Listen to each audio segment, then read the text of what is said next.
Hi everyone, welcome to our channel Satya Super Samayal. இன்னைக்கு நம்ம நேச்சுரலா பண்ணக்கூடிய உருளைக்கிழங்கு ஹேர் டை தான் பண்ண போறோம். இந்த ஹோம்மேட் ஹேர் டை பண்றதுக்காக ஃபர்ஸ்ட் ஒரு பவுல் எடுத்து வச்சுக்கோங்க. ஒரு உருளைக்கிழங்கு எடுத்துட்டு அதை நல்லா வாஷ் பண்ணிக்கோங்க. அது மேலே இருக்க மண் எல்லாமே போயிடணும். அதுக்கப்புறமா அதை நல்லா துருவி இந்த மாதிரி எடுத்து வச்சுக்கோங்க. தோலோட தான் நம்ம இந்த உருளைக்கிழங்கை துருவணும். துருவின உருளைக்கிழங்கை இந்த மாதிரி கையிலே நல்லா ஸ்குவீஸ் பண்ணி அதில் இருக்க அந்த சாறு மட்டும் இந்த பவுலில் ஆட் பண்ணிக்கோங்க. தோலோடு நம்ம கிரேட் பண்ணும்போது தான் இந்த சாறு பார்த்திங்களா இந்த மாதிரி ப்ரௌன் கலரில் நம்மளுக்கு வரும். ஒரு உருளைக்கிழங்கு ஃபுல்லாக நல்லா ஸ்குவீஸ் பண்ணி அதோட அந்த ஜூஸ் மட்டும் நான் எடுத்து வச்சுருக்கேன். இப்போ பார்த்திங்கன்னா இது நல்லா இந்த மாதிரி லிக்விடாக நம்மளுக்கு இருக்கும். இப்போது இது கூட நான் அரை ஸ்பூன் காஃபி பவுடர் ஆட் பண்ணிக்கிறேன்.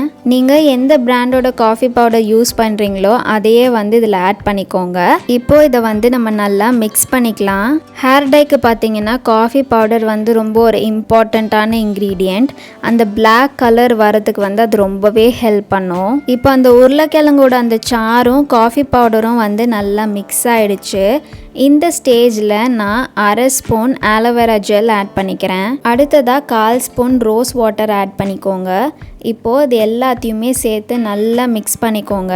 இது ஒரிஜினல் ஆலோவேரா பிளான்ட்லேருந்து அந்த பல்ப் எடுத்து நீங்கள் ஆட் பண்ண முடியும் அப்படின்னா அப்படி ஆட் பண்ணிக்கோங்க. அதோட ரிசல்ட்ஸ் ரொம்பவே நல்லாயிருக்கும். உங்களுக்கு அந்த ஒரிஜினல் பிளான்ட்டில் இருக்க ஆலோவேரா ஜெல் கிடைக்கல அப்படின்னா நீங்கள் பிராண்டட் ஆலோவேரா ஜெல்ஸ் யூஸ் பண்ணிக்கோங்க. மார்க்கெட்டில் நிறைய அவைலபிளாக இருக்குது. அப்படி வாங்கி ஆட் பண்ணும்போது க்ரீன் கலரில் இருக்க ஆலோவேரா ஜெல் வாங்கி ஆட் பண்ணாதீங்க. அது ஒரிஜினல் கிடையாது. ஒரு சில பிராண்ட்ஸில் ஒரிஜினல் ஆலோவேரா ஜெல்னே நம்மளுக்கு விற்பாங்க.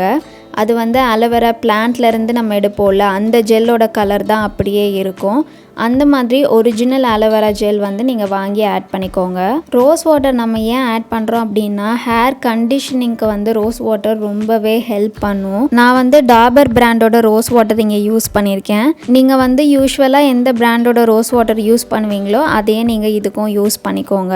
இதை கண்டினியூஸாக நீங்கள் மிக்ஸ் பண்ணிகிட்டே இருந்தீங்கன்னா எல்லா பொருளும் ஒன்றா சேர்ந்து மிக்ஸ் ஆகும்போது உங்களுக்கு ஹேர் டை இந்த மாதிரி பிளாக் கலரில் வரும். நான் கிட்டத்தட்ட 15 மினிட்ஸ் கிட்டே இதை நான் மிக்ஸ் பண்ணேன். அவ்வளோதான். நம்ம மிக்ஸ் பண்ணக்கப்புறம் இந்த கலர் சேஞ்ச் வந்துச்சு அப்படின்னா நம்மளோட ஹோம் மேட் உருளைக்கிழங்கு ஹேர் டை ரெடி.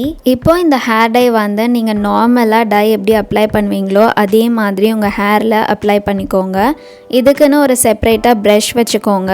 அப்ளை பண்ணக்கப்புறமா ஒரு 1/2 அன் ஹவர் கிட்ட இது நல்லா ட்ரை ஆக விட்டுருங்க. ட்ரை ஆனக்கப்புறமா எப்பவும் போல் நீங்கள் ஷாம்பு போட்டு ஹேர் வாஷ் பண்ணிக்கோங்க. ஹெர்பல் ஷாம்பு இல்லை சீகக்காய் இருந்தால் அது யூஸ் பண்ணுங்கள். அது கிடைக்கல அப்படின்னா நார்மலாக நீங்கள் எந்த ஷாம்பு யூஸ் பண்ணுவீங்களோ அது யூஸ் பண்ணி ஹேர் வாஷ் பண்ணிக்கோங்க. ஹேர் வாஷ் பண்ணிவிட்டு ஆஸ் யூஷுவல் டவல் ட்ரை பண்ணிக்கோங்க. இந்த ப்ராசஸை நீங்கள் கண்டினியூஸாக பண்ணிகிட்டே வந்தீங்க அப்படின்னா உங்களோட க்ரே ஹேர் பிளாக் ஹேராக சேஞ்ச் ஆகும். இது home made hair dye. Chemical hair dye மாதிரி உங்களுக்கு உடனே ரிசல்ட் கிடைக்காது.